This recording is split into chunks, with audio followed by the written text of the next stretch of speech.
নমস্কার বন্ধুরা, সোমাস টেস্টি ফুডে সবাইকে স্বাগত। আজ আমি তোমাদের ফুলকপির পাতা কিভাবে বেটে রাঁধতে হয় সেটা আজ করে দেখাবো। প্রথমে ফুলকপির পাতা এরমভাবে ছিঁড়ে ছিঁড়ে নেবে।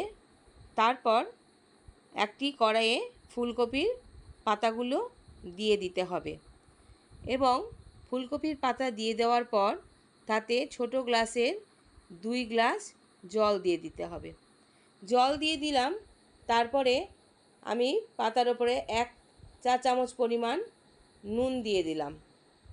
তারপর কড়াইটি ঢেকে দেব।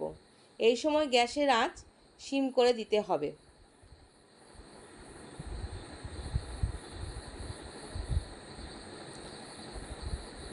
ঢাকা দেওয়ার 2-3 মিনিট পর খুলে দেখলাম যে পাতা সেদ্ধ হয়েছে নাকি।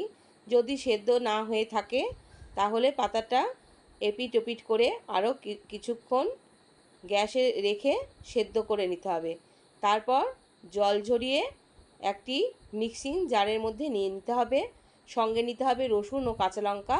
তারপর এটা পেস্ট করে নিতে হবে। কড়াইটি গ্যাসের ওপর বসিয়ে তাতে 2 টেবিল চামচ সর্ষের তেল দিলাম এবং তার মধ্যে 2টো শুকনো লঙ্কা এবং 1 চা চামচ কালো জিরে ফোড়ন হিসেবে দিয়ে দিলাম।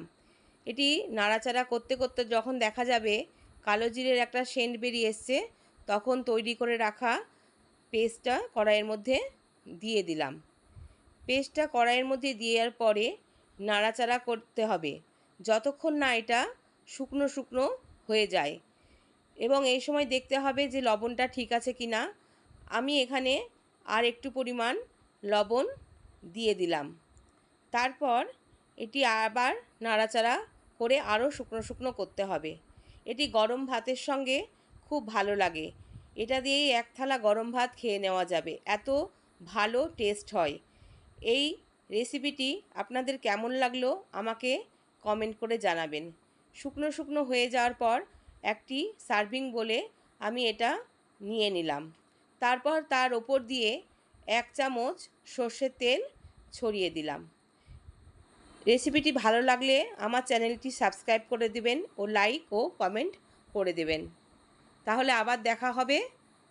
ধন্যবাদ।